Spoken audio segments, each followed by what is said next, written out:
एक number question क्या है मेरा 140। अभाज्य गुणनखंडों के रूप में, यानी कि जो इसका गुणनफल है, गुणनफल के रूप में कह रहा है लिखने के लिए।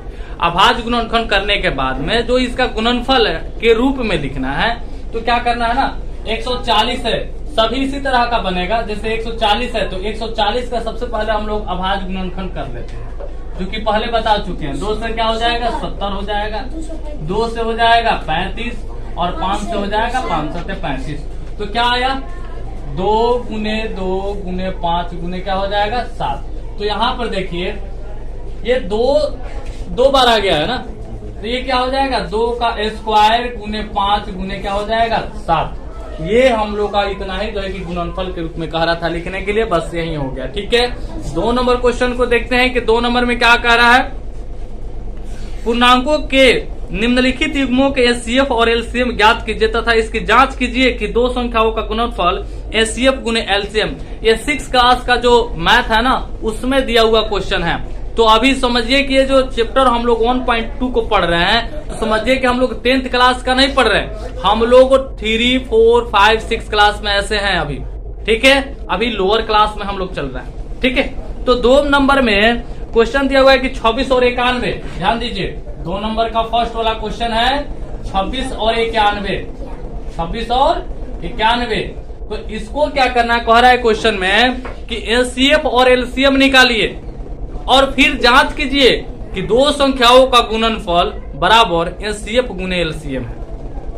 इसको जांच करके बताना है। तो सबसे पहले इसको जो है कि एलसीएम जो कह रहा था एचसीएफ कह रहा है निकालने के लिए, इसको निकालते हैं पहले। चलिए देखिए, 26 और यहाँ पे लिखना है 26 और 91 का, 26 और 91 का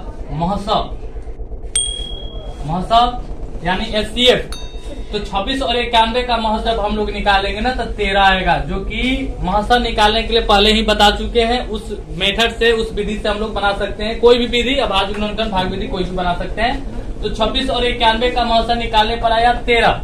फिर लिखेंगे 26 और, ये अगर ऐसे लिखेंगे एग्जाम में कभी नंबर कम नहीं आएगा, क्योंकि रूल्स से बता रहे हैं।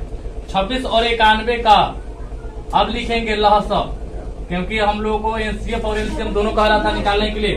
तो 26 और 91 का लहसा निकालेंगे 182 होगा। ठीक है, और यहाँ पे अब क्या लिखेंगे कि लहसा और महसा का गुणनफल, लहसा और महसा का गुणनफल, और महसा का गुणनफल। यहां पर देखेंगे कि लहसा मेरे पास 182 है और महसा का आया है 13। इसको अब हम लोग गुना करेंगे, क्योंकि यही जांच का मतलब कि करने का नियम है। तो यहाँ पर 182 गुने 13 करेंगे।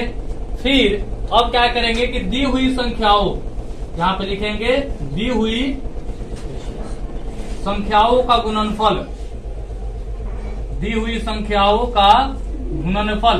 तो यहाँ पर देखेंगे कि दी हुई संख्या कौन है मेरे पास, तो 26 है और क्या है 91 है। तो 26 और 91, ये जो है इसमें क्या करना है कि लहसा और महसा का गुणनफल और दी हुई संख्याओं का गुणनफल, दोनों का आंसर यानी सेम आएगा, बराबर आएगा, तो समझिए कि हमारा जांच हो गया और ये सही है।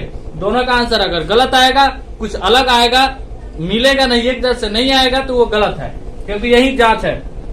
तो 182 और 13 में गुना करेंगे और 26 और 91 में गुना करेंगे और देखते हैं कि दोनों का बराबर आता है या नहीं आता। 2366 आएगा, और फिर इसको भी गुना करेंगे तो 2366 ही आएगा। तो देखिए यहाँ पर दोनों मेरे पास इक्वल आया या नहीं आया, तो इक्वल आया। तो इसी को हमको प्रूफ करना था, यानी इसी को हमको जांच करना था। यदि अगर ये गलत आएगा ना, दोनों बराबर नहीं आएगा, तो समझिए कि कहाँ गलत है मेरा, तो कहीं ना कहीं महसा में और ना लहसा में कहीं ना कहीं गलत होगा। अगर गलत नहीं होगा तो ये निश्चित है कि हमारा दोनों क्या होगा, सही हो जाए।